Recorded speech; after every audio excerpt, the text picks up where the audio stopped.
Hi guys, welcome back to my channel. तो ये video है गणपति जब आए थे तो हम सिंधी मार्केट शॉपिंग करने के लिए डेकोरेशन का सामान लेने के लिए गए थे। तो बहुत ही भीड़ थी क्योंकि हम अगले दिन ही गए थे। आई थिंक अगले दिन या हाँ अगले दिन रात को हम लास्ट मोमेंट पर गए थे क्योंकि रिंकेश को टाइम नहीं था और बहुत ही फंक्शन थे तो वो सब अटेंड करने में हमें टाइम नहीं मिला था। ये जो चीज़ है वो एडवांस में आपको लेनी चाहिए, अदरवाइज़ लास्ट मोमेंट पर तो कोई सामने भी नहीं दिखता है। बस तो यहाँ पे हम घर पे आ गए थे और रात को 12 बज गए थे क्योंकि ट्रैफिक भी बहुत था तो घर आने में लेट थोड़ा हो गया। और यहाँ पे रिंकेश भाई जो है वो डेकोरेशन कर रहे हैं क्योंकि हमें इतना आता नहीं है तो बहुत टाइम लगता है। और ड्रिल मशीन भी हमारा काम नहीं कर रहा था तो और सालों टेप हम चिपका रहे थे तो वो निकल जाती थी।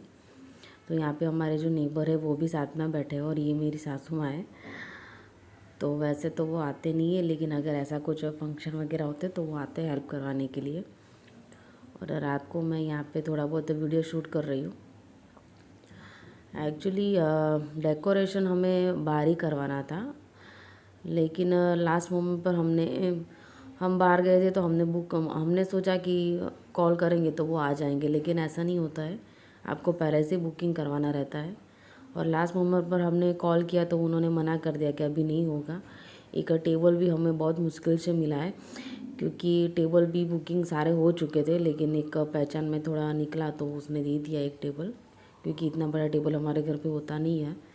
और अभी इस बार हमें हाइट में ही लेना पड़ता है क्योंकि अंश छोटा है। तो पहले मैं मेरे घर पे एक छोटा सा टीपॉय जैसा होता है, मैं उसमें दादा को बिठाती थी, लेकिन अभी उस अंश की वजह से हमें बड़ा लेना पड़ा क्योंकि अभी उसके हाथ में सब कुछ आ जाता है और वो गिरा देता है, तो इसके लिए हमें हाइट वाला चाहिए। और अभी 2-3 दिन पहले ही कलर का पूरा रिनोवेशन का काम ख़त्म हुआ है तो उसका काम तो पेंडिंग पड़ा ही था। और ये सब अभी लास्ट मोमेंट पर करना थोड़ा टफ़ हो गया था हमारे लिए क्योंकि अंश को भी साथ में रखना है। और ये जो लाइटिंग मैं आपको दिखा रही हूँ वो बहुत ही बकवास है, मत लीजिए। 40 रुपीज़ की एक आती है लेकिन चलती भी नहीं है ज़्यादा, उसके अंदर सेल भी लगाना पड़ता है। हाँ, अगर किसी जगह कोई प्लग वग नहीं है तो आप ले सकते हो, लेकिन अगर घर में प्लग है तो वायर वाले ही लीजिए क्योंकि वो ज़्यादा दिन ये टिकती नहीं है। तो ये हमारा फाइनल लुक है। मैंने टेबल के ऊपर एक सिल्क की साड़ी जो है उससे थोड़ा कवर किया है क्योंकि उसका जो टेबल का कवर था वो बहुत ही गंदा था। तो मैं इस तरह से रीड वाली जो साड़ी थी उससे मैंने पूरा टेबल कवर कर दिया। और हर बार तो मैं खुद से ही दादा को विराजमान करती हूँ, लेकिन इस बार ऐसी इच्छा थी कि मैं पंडित जी को बुलाऊँ और विधि से पूरा उनका जो भी है वो करूँ। तो हमारे घर पे हमारे जो यानी कि घर के फैमिली मेम्बर ही है वैसे, जो कोई भी फंक्शन होता है जैसे कथा करवाते या फिर शादी तो वो यही महाराज आते हैं। तो इस बार हमने ये भी लास्ट मोमेंट पर ही हमारा हुआ क्योंकि घर के थे तो चलो कि कोई बात नहीं मैं आ जाता हूँ, लेकिन ऑलरेडी उनके पास बहुत ही बुकिंग थी तो सुबह में जल्दी 8 बजे आए थे। वैसे उन्होंने 6 बजे का बोला था लेकिन 6 बजे तो पॉसिबल नहीं था, तो मैंने बोला आप 8 बजे आइए।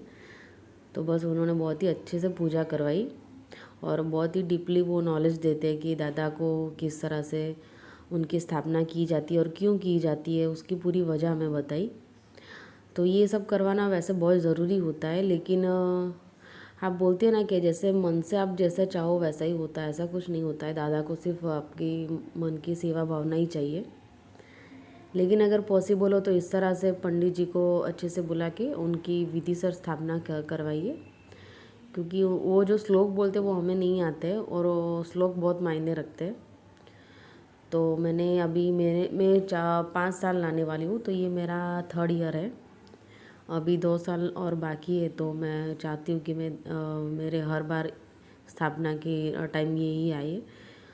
और सत्यनारायण की कथा भी गणपति जी जब आप लाते हो तो करवानी सब बोलते कंपलसरी होता है, उसके बिना गणेश चतुर्थी वो मायने नहीं रखती है क्योंकि उसका पूरा एक लॉजिक है। वैसे मुझे डीपली नहीं पता है, लेकिन हमारे वहाँ मोस्टली मराठी रहते हैं तो उनका ये मानना है कि अगर आप गणपति जी लाते हो तो आपको सत्यनारायण की कथा कंपलसरी होती है, करवानी पड़ती है। अगर आप नहीं करवा सकते हो तो घर पे मोबाइल के थ्रू आप उनकी कथा सुन लीजिए और भोग में आप हलवा सूजी का जो होता है सत्यनारायण की कथा में लगता है वो कीजिए और दिया कीजिए।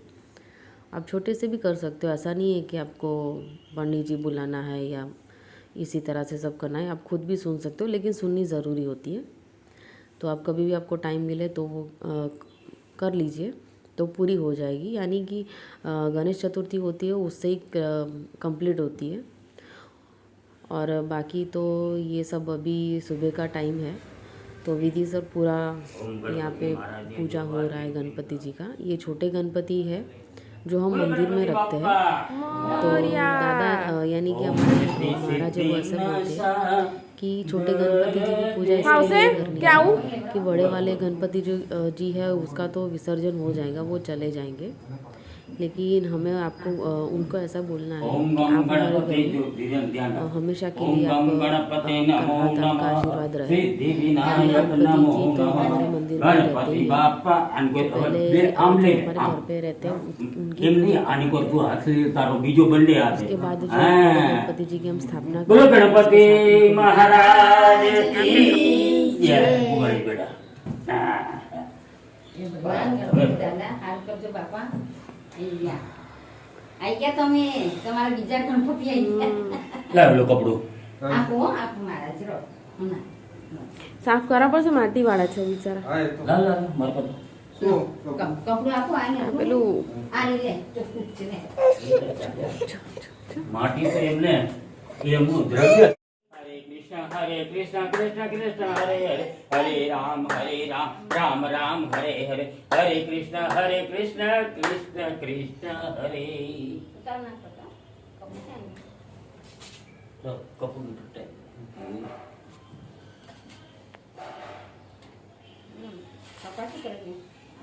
जय गणेश जय गणेश जय गणेश देवा। પછી શું બોલવાનું? માતા તારી પાર્વતી પિતા મહાદેવ। ओम कपूरम गौरम करुणावतारम संसारसारम भुजगजेन्द्रारम सदा वसंतम हृदयारविंदे भव भवामी सहितं नमामि। मंगलम भगवान विष्णु मंगलम गरुड़ध्वजे मंगलम पुंडरीकाक्ष मंगलायतनो है सर्व मंगल मंगल्ये शिवे सर्वासाधिके शरण्ये त्र्यंबके गौरी नारायणी नमोस्तुते नमोस्तुते। हरे राम राम राम भगवान ने आरती अर्पण करी दो। कलशादि मंडल सर्वेभ्यो देवभ्यो ने आरती समर्पयामि। हे गणपति महाराज सदाय हमारा घर में धंधा में लक्ष्मी में वास करजो, अमारी सदाय आगळना करजो अने अणिदायरा दायरा अमने।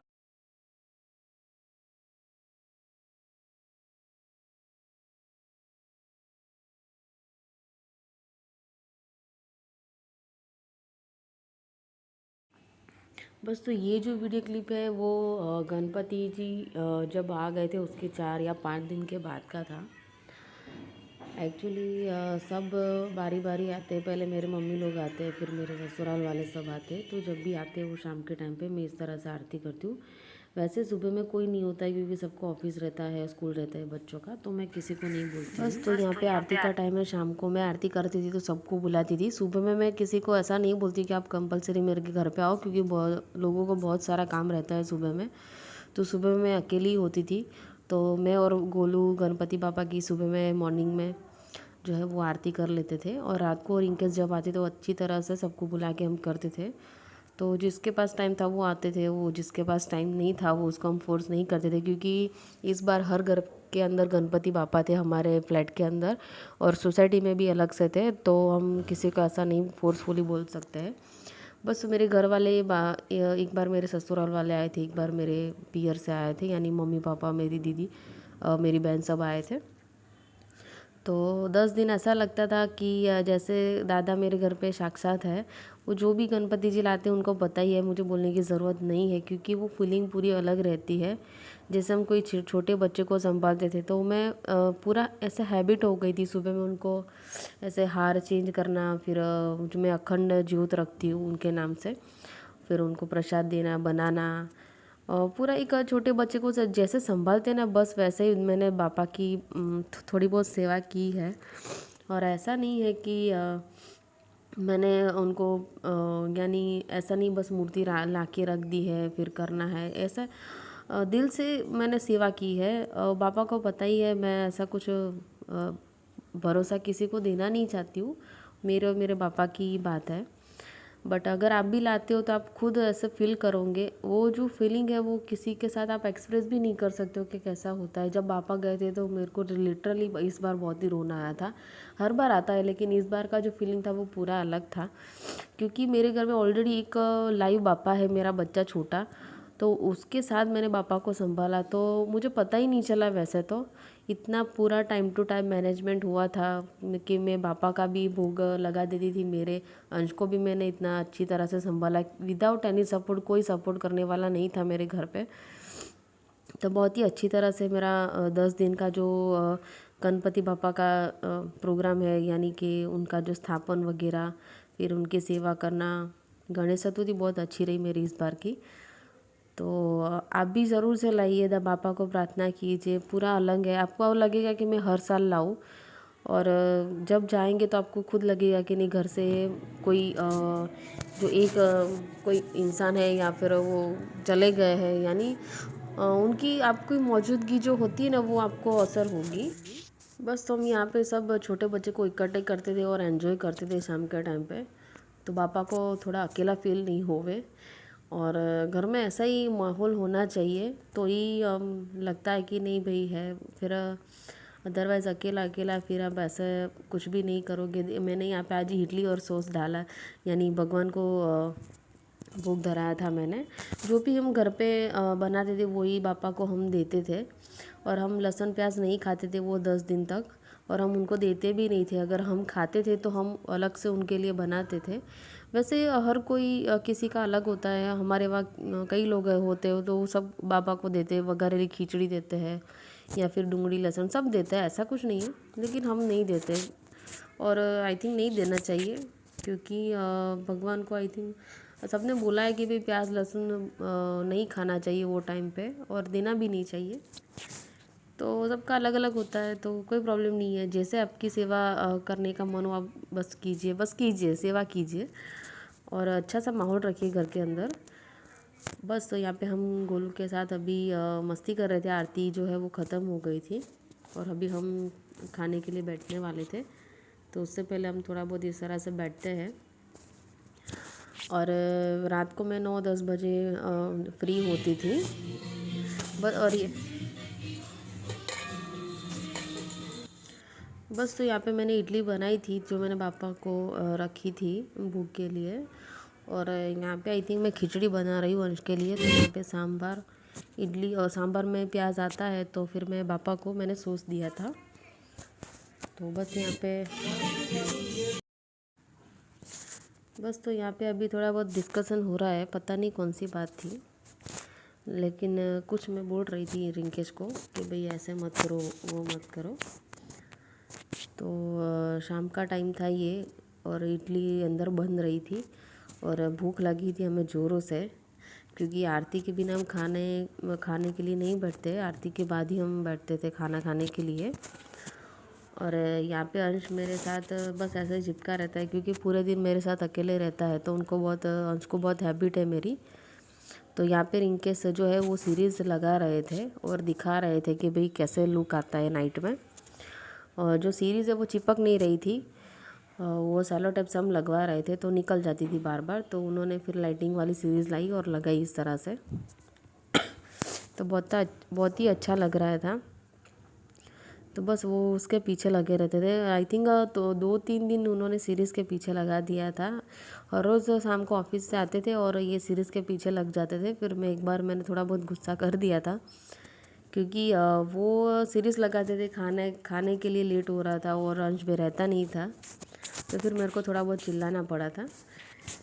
But end of the day तो पूरा अच्छा से हो गया था। फाइनली 2-3 दिन के बाद ये लुक आया था। पहले 2 दिन तो ऐसा नहीं लग रहा था, क्योंकि वो पतली वाली सीरीज़ थी तो उससे अच्छा लुक नहीं आ रहा था, लेकिन ये जो लाइटिंग है उसकी वजह से बहुत ही अच्छा दिख रहा है। वो ये आई थिंक 100 रुपीज़ की लाइटिंग आती है, डीजे वाली लाइट जैसे बोल रहे हैं ना, इसमें अलग अलग कलर्स आते हैं, तो बहुत महंगी नहीं आती है। तो बस तो बस यहाँ पे मैंने पूजा करते टाइम क्या क्या रखा है वो मैं आपके साथ शो करूँगी। कलश है, छोटी गणपति की जो है मूर्ति है, जिसने हमने विधि सर उसकी जो है पंडित जी से वो पूजा करवाई थी, क्योंकि वो हमारे घर पे रहते हैं। और ये जो बड़ी वाली मूर्ति उनका तो हम विसर्जन कर देते। इसके लिए हमने पंडित जी ने समझाया था कि आप पूजा छोटी वाली मूर्ति से होती है, जो हमारे मंदिर में रहती है बेसिकली। अखंड जोत है और 5 जात के फ्रूट रहते हैं, पानी होता है, कलश के अंदर सुपारी और 1 रुपये का सिक्का और श्रीफल होता है। और गणपति जी मूर्ति और कलश की जो स्थापना है वो चावल के ऊपर रहती है, क्योंकि गणपति जी को चावल बहुत ही अच्छे लगते हैं। और इस तरह से हमने हार पहना है गणपति जी को, और लड्डू रखा है। और प्रसाद के अंदर सुबह शाम आपको जो भी आपको अच्छा लगे, गणपति जी को अच्छा लगे, वो आपको रखना है। और सूखा मेवा जो भी आप रखना चाहते हो, जितना रखोगे उतना कम है, तो इस तरह से आपको रखनी है। तो ये फाइनल लुक है, मेरे गणपति जी इस तरह से दिख रहे थे। और सुबह शाम आपको जो है वो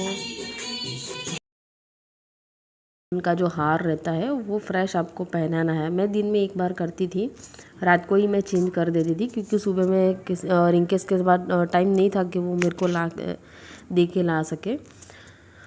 और फिर मैं रात को ही सब चेंज करके सोती थी, तो सुबह में मेरे को सिर्फ पूजा अर्चना ही करनी रहती थी। और ये मेरे सास ससुर, मेरी ननद है, और आजू बाजू वाले थोड़े बहुत नेबर हैं। तो एक्चुअली सबके घर पे लाए थे, तो हमें पूजा सबके घर में एक एक बार जाना रहता है। तो हमारे बाजू में भी लाए थे, तो वहाँ पे भी पूजा करने के लिए जाना था। तो मैं यहाँ पे फटाफट से गणपति बाबा की बस, तो यहाँ पे पूजा ख़त्म करके फिर हम लोग बाजू में गए थे दर्शन करने के लिए। और नीचे भी मुझे सोसाइटी में भी जाना था। तो ये मेरी पूरी फैमिली है जो इस तरह से दिख रही है। तो आई होप मेरी वीडियो आपको अच्छा लगा हो। अगर अच्छा लगा तो प्लीज़ मेरी चैनल को सब्सक्राइब कीजिए और बहुत सारा लाइक शेयर कीजिए, ताकि मैं और वीडियो बना के आपके साथ शेयर कर सकूं। तो जितना हो सके उतना कम है दादा के लिए, लेकिन जितना हो सके आप कीजिए, तो आपको बहुत ही सुकून मिलेगा। क्योंकि पूजा करना वो मन की शांति के लिए बहुत ही अच्छा रहता है। और मैंने इस तरह से दादा को उस दिन मैंने पंजाबी सब्जी बिना प्याज लहसुन वाली मैंने बनाई थी, जो मैंने दादा के वहाँ रखी थी। तो चलो मिलते हैं फिर नेक्स्ट वीडियो में, तब तक